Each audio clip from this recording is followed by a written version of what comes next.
Let's start perhaps from the end. No, I really think that this idea of a change, of a cycle that is closing, is more and more, how can I say, shared. Perhaps the cycle has started to end. It's always difficult to say when it's ending, but I think has already ended, perhaps 10 years ago. But nevertheless, this kind of timing is always part of a clear strategic construction that you do of a position in architecture. Now, when, Adam, you were speaking of this continuity and tradition, what is quite interesting is the example that you have shown, because in a certain way, tradition is always a social or cultural construction. So you have shown examples of a kind of what I can say, the other modern tradition. There was this kind of effort to build this idea against the mainstream of the modern tradition, the other modern, and clearly you said that is one possibility, but I was a little bit surprised that you were referring only to that, only to this kind of thing. And reading your books, your last book and some articles that you wrote, you mentioned Gerald Richter, the painter, as an example of you are referring to. So it's true also that you mentioned Mata Clark in this kind of thing. But my question to you is,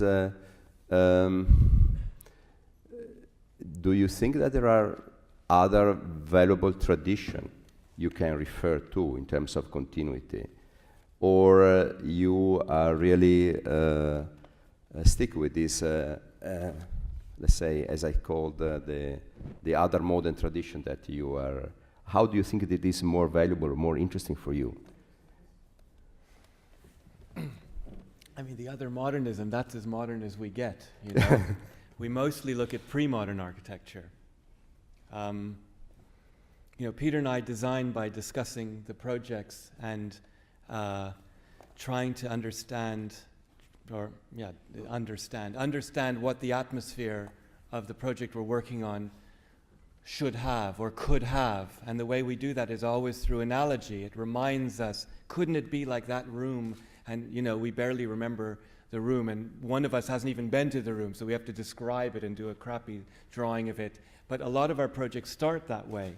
And I must say, most of the references we make are old buildings, and they always have been. Because for me, they're much more available for interpretation than the architecture of the 20th century. I mean, for me, Corb holds no interest at all. I've never been a big fan, but Corb has been far too examined and used. So the language of Corb's architecture, you'd need to ignore it for 100 years to find something interesting. There's a few buildings that are a bit more interesting. But like with the brick house, our test was always that it didn't look like Maison Jaoul and it didn't look like a Kahn building. We didn't want to use brick in a didactic way. And I guess this other modernism, and I think it's a rather rarefied other modernism that we're interested in, it's Milanese 20th century architecture. We're looking at a lot, which I don't think is very widely known in North America or in Britain.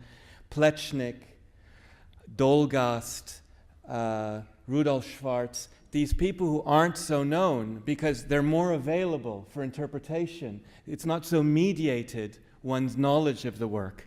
You can go and be truly blown away because you had no expectation.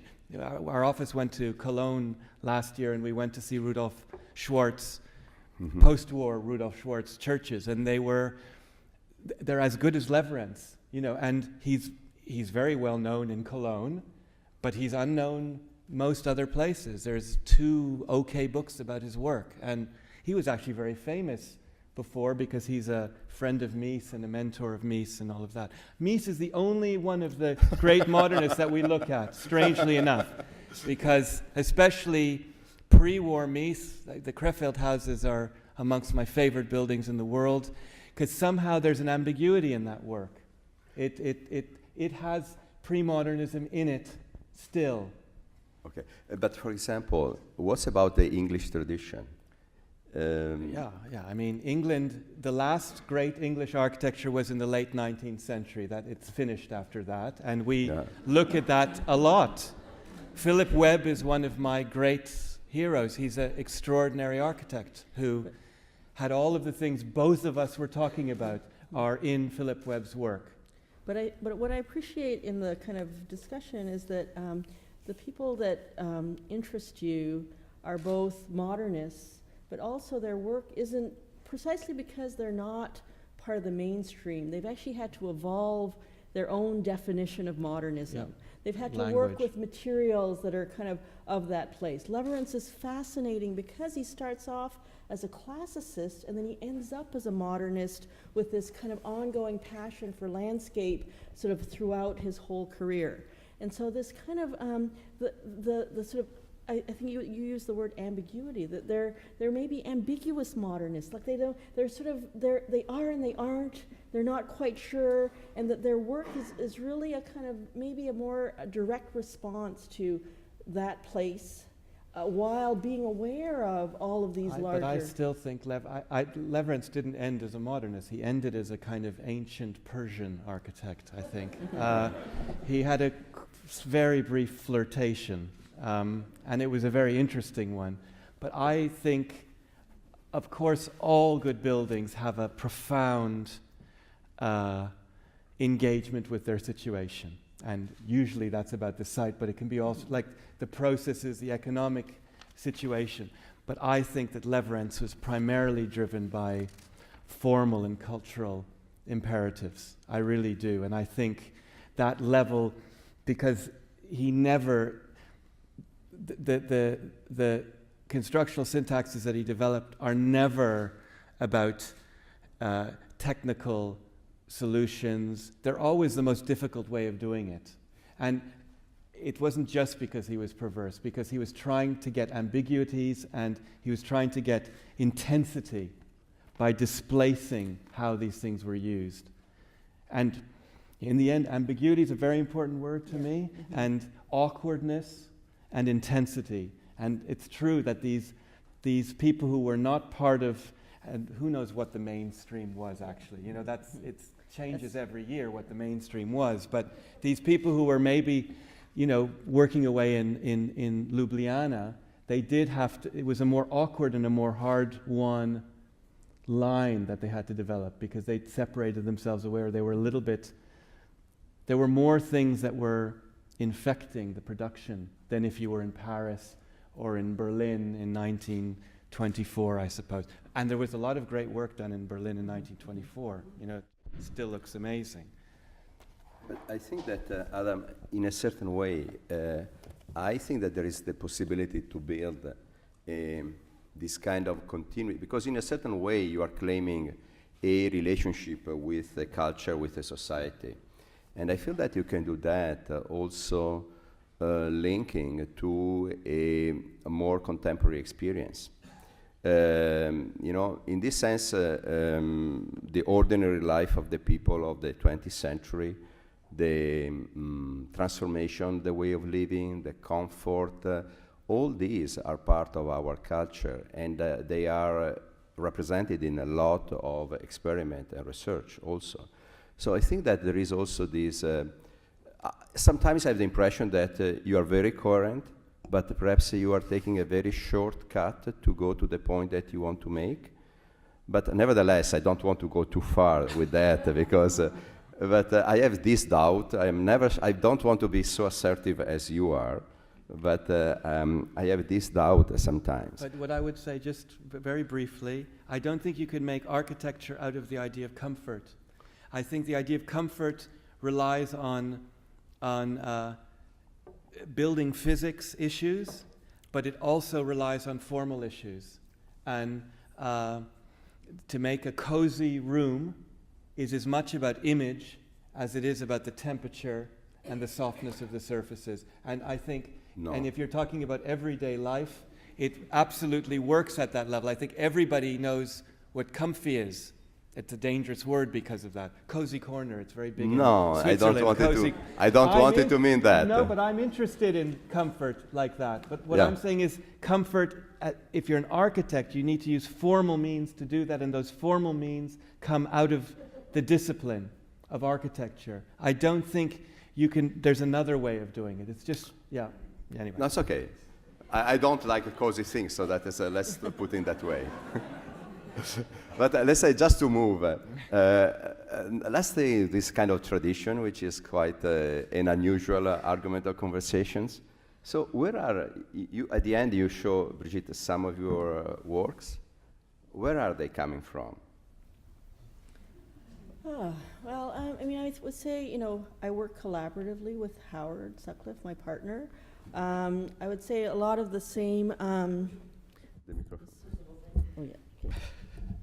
A lot of the same beginning points, as Adam has described, come about from shared experiences of actually going to see buildings, experiencing them. And I think one of the things that I find really refreshing and appreciative in your presentation is that often the discipline of architecture, the kind of core discipline, is being lost. It's like we don't look closely enough at buildings. Architecture students can't actually read a building and read beyond plan, section, elevation, the kind of basic touristic guide, and that they're not reading the meaning of those buildings, and so they don't become lessons for how to kind of continue this kind of ongoing conversation of architecture. So the fact that we kind of need that kind of intense sort of literacy about our history is so essential. It's so important. And you know, so I would have maybe a kind of slightly different list of kind of favorite Can you make the list? Yeah. What is the list? What is the list? Well, I would say Leverance is on that list in a kind of different way. I would put Alto on that list, fairly obviously.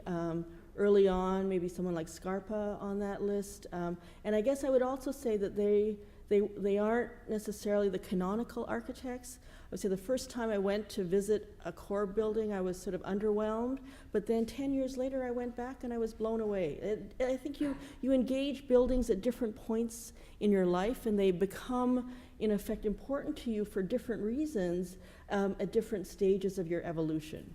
But I think that the need to kind of understand and know architecture, I think that I find that it's sad. I teach studios where students you'll mention James Sterling and they'll look at you like, who, what, where? Because he's not a figure that's actually part of their constellation. How sad is that? How unbelievable. So the need to kind of actually work both from the discipline and out of the discipline, it's a kind of this oscillating condition, but both are imperatives for us. But if we lose the core of our discipline and we actually can't have a conversation that's grounded in architecture and the history of architecture, it's a big problem. But for example, both of you have some relationship and understanding with Canadian architecture. And few days ago, also Ericsson died.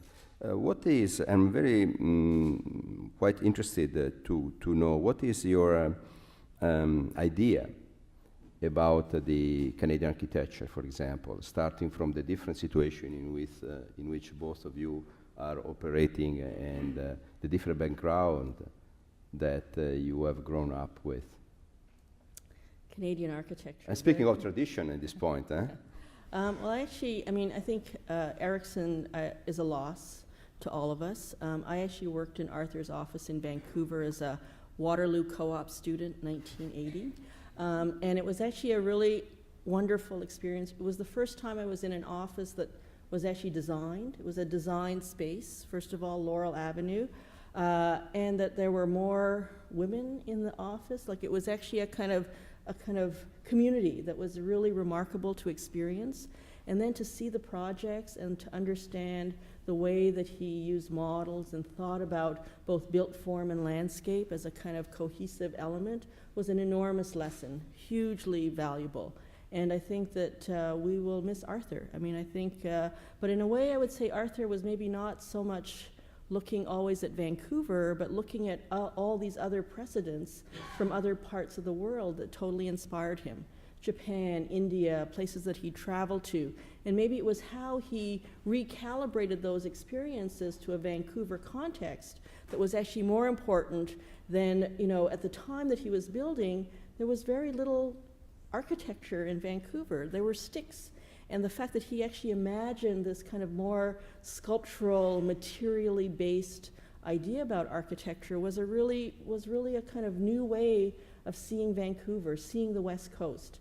So I think that we always have to be thinking about, you know, we're part of a global world. Canada's just one part of this big constellation. And I think that some of the kind of dichotomies that existed about whether it's Canadian or not, it's just an old conversation. It's just like we're all kind of citizens of a different, I guess the word transnational we've used a lot, but it's kind of, we have a different kind of level of citizenry in the kind of an investment in the globe. But is it the same in England, do you think? Because, you know, I think there's not many people doing it, but I think when we build in England, we're trying explicitly to make buildings which connect or which resuscitate what we thought were valuable in English architectural history. And at the beginning of our practice, it was about Alison and Peter Smithson.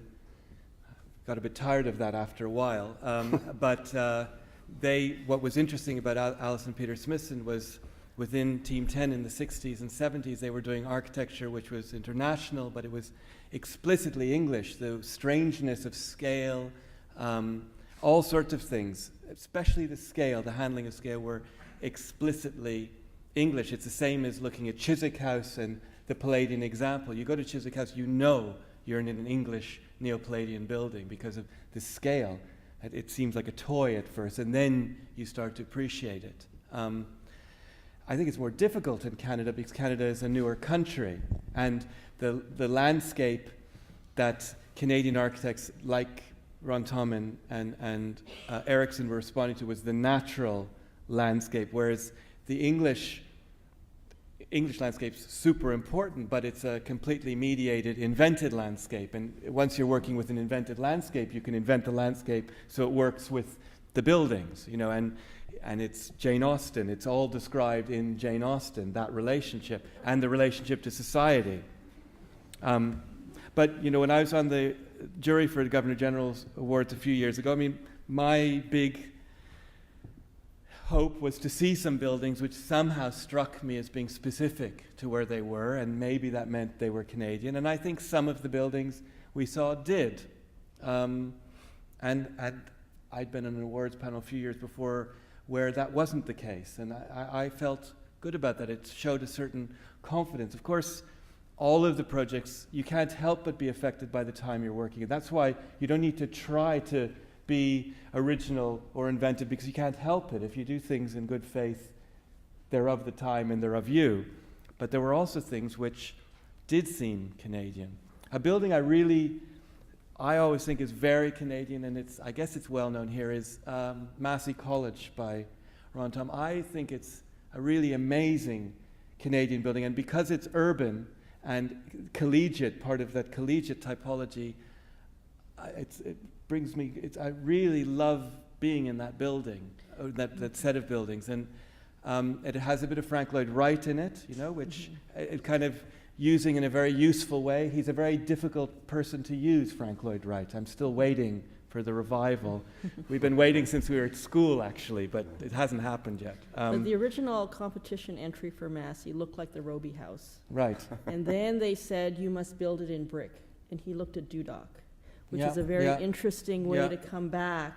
And that when I look at Massey, I see a Dutchness within it that I think is actually very interesting. The kind of stepping and the relief in the kind of precast concrete and...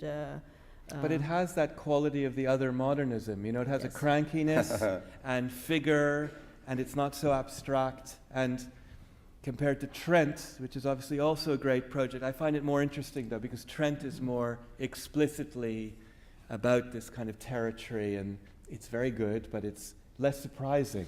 It's less of a surprise when you see it, for me.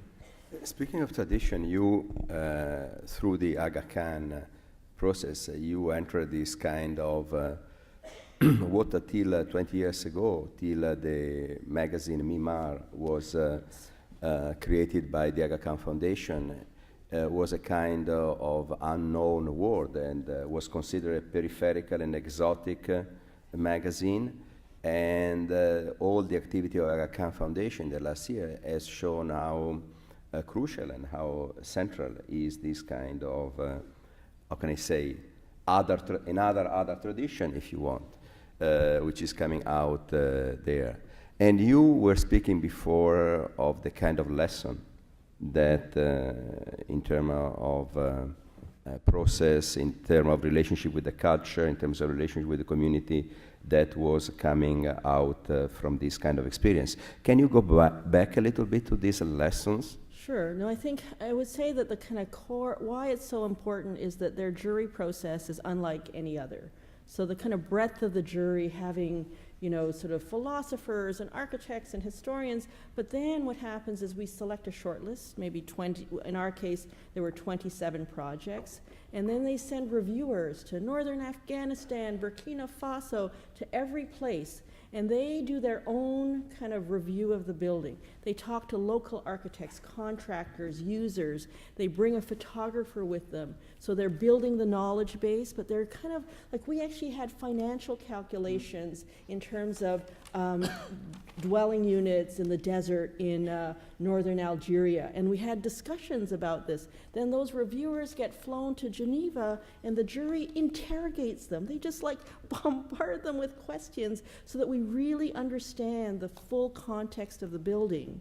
And then we kind of go through what is a more normative process. But this depth of knowledge creates a kind of fullness of understanding about architecture that isn't a beauty contest. It's a different starting point. And I think for me, that was the kind of enormous education where the kind of process of realizing these buildings, it doesn't excuse you from doing a mediocre building, but that the kind of understanding of all of those forces allows you to recognize both these new models of practice, which are sometimes ancient models of practice, as well as the kind of results. And I think that we need to be looking at other ways to realize architecture, that the kind of, in the Western world, this kind of professional way of operating, sometimes it's a dead end. And so I think that we need to be thinking about how we can actually make a difference and address all of these issues of kind of the sort of aesthetic and the kind of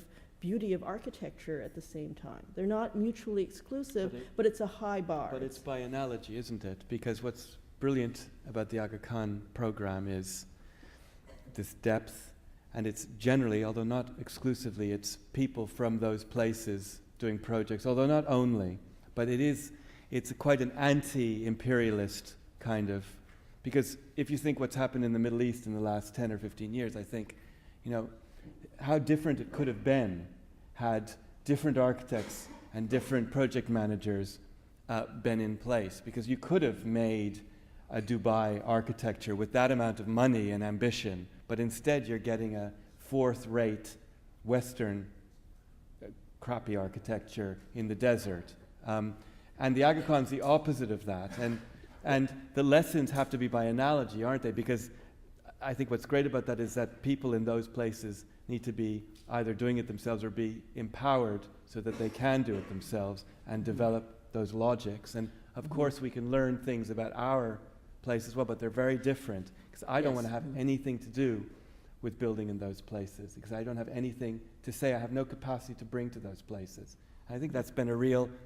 I love certain things that globalization gives, you know, if you are in a position where you can choose how you engage with it. But I hate the idea that Western professionals go in and bring their expertise wherever. It's a disaster. And it's a disaster that's been repeated every 20 years in the 20th century, hasn't it? And we saw many projects from Dubai. They all came submitted as potential projects. Yeah. And in a way, a lot of discussion and conversation about them, and very little redeeming qualities whatsoever. That when you look deeply at, you know, beyond just the photographs, there's actually very little of substance. Yeah. Well, but that is a general issues of this kind of visual preponderance of the last 20, 30 years of architecture in respect to the kind of experiential idea which is very often embedded in this kind of this project. Anyway, I think that we spoke already enough, and we can open the point, the discussion to enlarge the conversation. Yes, we'll take care of you, and then we continue a little bit. Thank you both very much for, I found, a very exciting discussion, because you both raised so many issues that excite me. But I don't know whether I shouldn't really thank Mirko Zardini for having brought the two of you together here at this discussion. I think it was brilliant. So Mirko, thank you. It's a pleasure. Have some...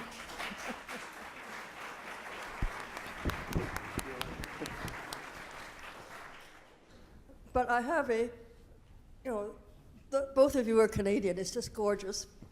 And, but the questions that are raised, of course, Arthur Erickson is kind of at the base of it, but you know, so is Ernest Cormier, and so is Melvin Charney. Charney has made a comprehension of this form of the city of Montreal to one of the great architects that we have now in Montreal, René Daoust, who has built that fantastic project, the Quartier International de Montréal, and is doing also now the Quartier des Spectacles, the new kind of fountain thing, and improving hugely the whole situation, which comes right out of, but nobody comes out of Cormier. Nobody understands Cormier yet, which I'm astounded at. And we had a conference here years ago about, I think it was really relating to, yes, it was relating to the exhibition we did on Cormier. We discussed hospitals somehow. But, you know, one of the people who was, I think it was Franz von Latham, sort of said, there's been no tradition that's come out of what Cormier has done, because there's been no understanding of our cities. There's no understanding of architecture, you know, because we were sort of, you know, it always bothers me that the word architect is used. There's commercial architecture, and there's the art of architecture, and everybody thinks of commercial architecture. Drives me crazy. But beyond that, you know, and Arthur Erickson is so much of the land, and you know, and everything he does. But he was also extraordinarily inventive. The recognition of his work, the Robson Square, this skyscraper that makes a park by lying down on across three blocks in the city, is actually extraordinary. But what is interesting is he looked at everything through his experience of the land in Vancouver, and God, it's gorgeous stuff, you know. But everything he did was through that. And what I'm interested in asking you both is, you know, where is that central space? It's very interesting. I mean, I liked all the people you talked about, okay? But where is the central kind of sense? You can't just sort of, you know, find something interesting in Leverins or in Ljubljana, in Prečnik or in Mata Clark, and you know, and then you, Bridget, I mean, that wonderful first part of your talk was so exciting because the way you presented the issues that were involved. But, and Mirko asked you a very interesting question: where does your work come from? You know, your recent work. I understand your earlier work, but your recent work. So I'd like to ask both of you, what is that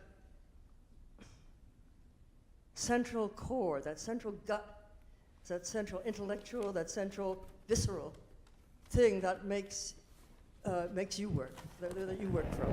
Because I think you cannot, nobody works from just nothing. Or if they do, then they're nothing.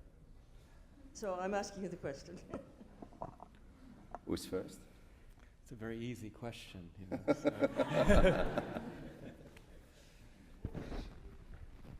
You can go first. I mean, it's always easier to say what you don't like, you know, and then the next thing is to say what you like, and then to identify the core is the most difficult thing.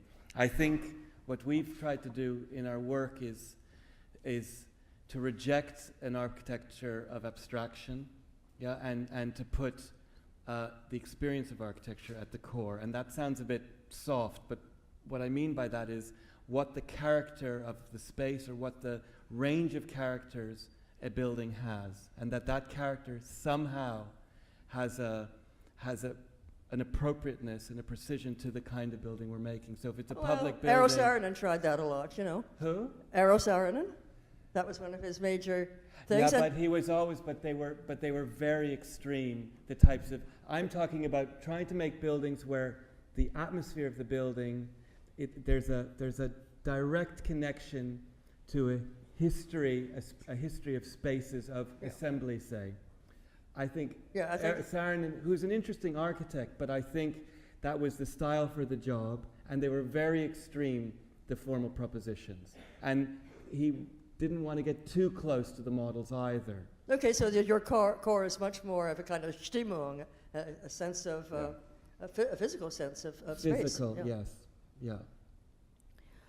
I would probably say that the kind of this ambiguity between inside, outside, and the role of the landscape, whether it's urban or non-urban, has been a kind of preoccupation. And if, you know, I work for Arthur Erickson, Howard actually worked for Ron Tom. And so there's kind of a... Wow. And so this kind of... and they're very different architects in the way that they actually conceptualize space and conceptualize their relationship to the landscape. I would say that we often begin our projects with sites that are not always very interesting to start with. So I actually think we try to create a site and place a building in it. So we're not like saying we're landscape architects, but this idea of the kind of English landscape and the kind of constructive nature of it is something that we're almost trying to construct a kind of landscape context to actually be able to reread a building within. And I think that for us that's a kind of ongoing interest, the kind of, and I think that it's challenging within a Canadian context because some of our sites are so suburban. And so it's almost a necessity to create that context. So I would say that's been a kind of ongoing sort of interest from the kind of earliest work. But both of your work has gotten more and more decorative in the recent buildings, both of you. Mm-hmm. So where does that come from? I mean, you know, it's nice, but it's nice or not nice, I don't care. But the question is, you know, how does that relate to, you know, your kind of core? Because for me, it's because it's available. It's a wide open territory now. In a time where people are talking about NURBS on their Form Z and datascapes, yeah, which to me have nothing to do with architecture, you have 2,000 years of architecture available. And I guess we'll practice for 30, 40 years. I want to use as much of that 2,000 years as possible. And it's about showing that you can do it today without being ironic. To actually do it in a way that has presence and is serious, as well as witty, because I think wit is a good thing. It's different than irony. That's why we've done it, and it's also, you know, in London, despite the destruction, there's still a lot of historic buildings, and a lot of our projects happen to be near them or altering them, and so one is really trying to have a profound connection. I'm not interested in old and new. I'm not interested in articulating difference. I want to make a whole. So one is that's a strategy. But it's the danger of it, mostly, that we could actually do ornament and people are going to be highly skeptical and then it comes off. Mm-hmm. I also think the issues of the capacity in terms of what we can do in terms of fabrication is really amazing right now. And I think that part of the kind of responsibility is to use projects to experiment with these new ways of being able to realize built form. And I would say for us that's one of the things that we're... Well, obviously, you know. I think there was a question somewhere in the back. Yeah, I just want to ask a question about the role of light in your buildings. Adam, I noticed that in the examples you presented, there seemed to be often anyway single sources of light. In the first house, there was sort of a shaft of light that was coming down, and the house that I think was built in Chelsea had a few sort of punctuated but strong sources of light. And then in the sculptures too, the way you lit them artificially. It struck me with the sculptures particularly that one of the features of marble sculpture, and I assume they were marble, is the sort of pearly surfaces that you get from marble because the stone is semi-transparent. And in the shadows, you get these reflexive passages where they're not very dark because they reflect back whatever ambient light is around. And how those single points of artificial light, how that affected the sculpture, and maybe even how that affects your architecture in the spaces itself. Okay, I'll do the more general one more, but I mean, I was going to say what you were saying, Bridget, about the relation of the inside to the outside. I mean, for us, because of British high-tech architecture, it's ruined for us. Yeah, so we reject transparency as in the British context as being a symbol of anything, and generally our buildings are not clad or glazed. They have openings, and they tended to have figural openings, although there's some projects where they get a bit more horizontal. So I'm not interested in walls of glass. I'm not interested in general light. I like specific light. We do a lot of art gallery projects, and it was only, I mean, this building in Nottingham is the first building with a lot of galleries that are top lit. We always did side lit galleries, either clerestory or with windows, because I prefer the specific light of a window, even though it's highly problematic, to top light, which is much more generalized. That said, there are things we're doing with that building that keep it quite specific. There's no louvering or anything. It's very intense, the light. So with light, I don't like doing buildings that are flooded with light. Some buildings have to be, but I like buildings where they're dark sometimes, because that's been forbidden in a kind of very crude version of the 20th century, the one of the generation before us, I guess. And so, I think we've rejected that, and we try and make projects where there's much less light, where it's more specific and more purposeful. And it depends. If it's a house, it's one thing. If it's a gallery, it's something else. The thing about the sculpture, it's very specific, but there was 2 or 3 light sources, and the point was to get the translucence of the marble surface. And the funny thing about the sculptures, some were extremely high quality, like the Three Graces, and there was an amazing Flaxman bas-relief that came from the Getty. But then there were some that were rather mediocre.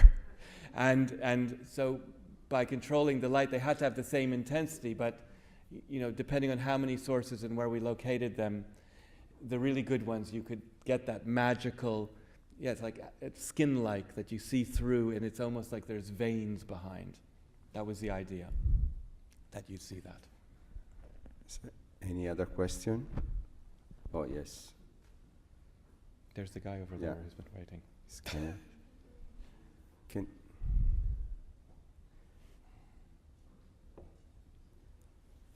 Could you check the microphone? Thank you.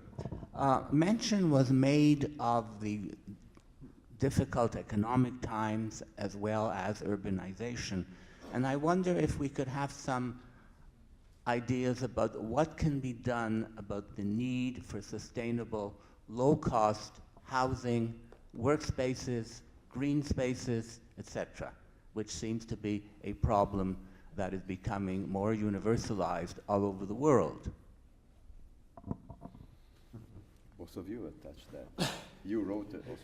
Do you want to start? So just so I understand, the question was about what can be done? Yes, what can be done to come up with answers for the need of low-cost housing that is sustainable, for workspaces, for green spaces, that as more and more people crowd into cities and as the economic climate in the world is worsening. So what do we do with this morass of problems? I think that there are also, those problems have been with us for quite some time. I mean, in my view, a 100-year building is a sustainable building because it's actually been used, all of the embodied energy in it has actually been served us well, and that we actually need to design robust buildings that have a level of ongoing flexibility because we know their uses will change over time. And I think that one of the problems in North America is that what we assume is a square foot cost for a building is actually radically different than what a European square foot cost is. And so we actually build fairly crappy envelopes that are actually not really sustainable. And then we have to tear them down because they have mold and they haven't been kind of developed properly. And so we've wasted, in effect, the kind of resources that we've used on them. So I think that this kind of question is that by building better and by kind of using all of the kind of both the kind of quote green technologies that are available, but also this kind of idea of a building's flexibility over the long term will ensure that it serves us really well. Yeah, I mean, I totally agree with that. That's always my argument, that if you build solidly, a Georgian terrace or a Victorian factory has had 2 or 3 lives since it was built. But your question is extremely broad, yes, and so the issue of affordable housing and affordable things in the developed world is one thing, and it's mostly tied up with economic and political issues. I live in London and I teach in Zurich, 2 expensive cities, and London has just had a housing boom, which is burst, where housing costs went up by 20 or 25%, and the quality of that housing is abysmal, and it's totally exploitive, and 80 or 90% of it is done by private developers, and that was allowed to happen. In the same period, Zurich, which is a very expensive city, but where the city owns a lot of housing, there was a much more strategic house or dwelling building program. They built many more dwellings proportionally than England did, so there's no housing shortage. In the same period, which is also a boom period in Switzerland, housing costs went up 2%. And in Switzerland, the city doesn't want to be known as a slum, as a provider of only social housing, so they invest heavily in their housing stock, which is, 100, 150 years old. So I think in rich countries, it's a political and economic decision. It's not an architectural one. Then it's an architectural one as well. I think in the developing world, if you're talking about favelas, it's of a totally different magnitude. And I have no answers for that. It isn't about architecture. But what I find distressing is last year and the year before, I was in a number of discussions where a number of architects were showing images of favelas as evidence of densification and the necessity to densify, and it was justification for their tower projects.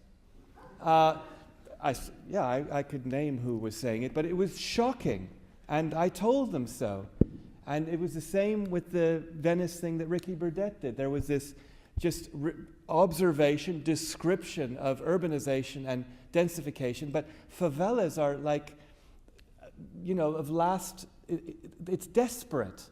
And to use a favela as somehow a model or an incidence of urban densification, it's irresponsible. I can't think of the word. It's irresponsible. But in a certain way, in other people, they brought back the point of the favelas in terms of a community who, legal or illegal is not the point now, who is able to take care of a self-construction process in which, in spite of all the constrictions, the social life and also the family life is much more satisfactory than in the housing produced by private development or by government. So what is the point about sustainability? Is that this word is more and more a cliché which is producing a greenwashing of the procedure in act, thinking that only improving from a technical or economical point of view the process of construction or producing new buildings, new housing, this and that, we get a more sustainable situation. That is impossible, because to be more sustainable, it means to question the process, the decision we are involved every day. That is the only way to think, if you want, in a more productive way of sustainability. Otherwise, sustainability is just only a technological and economical improvement which will be successful for 5 years and will confirm the same pattern that are in act today. Example, what is the problem of the density? Why do you know that there is now studies on the decline of the American suburb, a model which has been considered for 50 years, the best model for the West country, is now questioned in terms of social, political, economical issues. The cost of that is totally absurd. Now, to produce a perfect greenhouse in a suburb, is it sustainable or not? These are some of the questions that we have to address, because to produce a perfect sustainable house in a suburb is totally unsustainable. To produce a perfect sustainable skyscraper in certain conditions is totally unsustainable. And there are some processes I'm sorry that we go back to Switzerland, which is the most communist capitalist country, but in a certain way, in Switzerland, for example, they are questioning the number of parking lots or garage that are allowed in the new buildings. Yeah. They are forbidding to build garage in new buildings. In Germany, there is the practice that you don't have a lift for the first 3 floors of a building. And by the way, in the United States, they are considering to change all the policy that in the last 50 years has been introduced to make it easier for people to move through elevators and whatever, for a simple point, obesity. They are thinking that people, they have to walk, that people, they have to go along the stairs, that people, they have to start to think in a different way at the use of the space. I'm just giving this example just to say that we have to think in a very radical way about this shift that is happening. It's a general shift that we have to take care.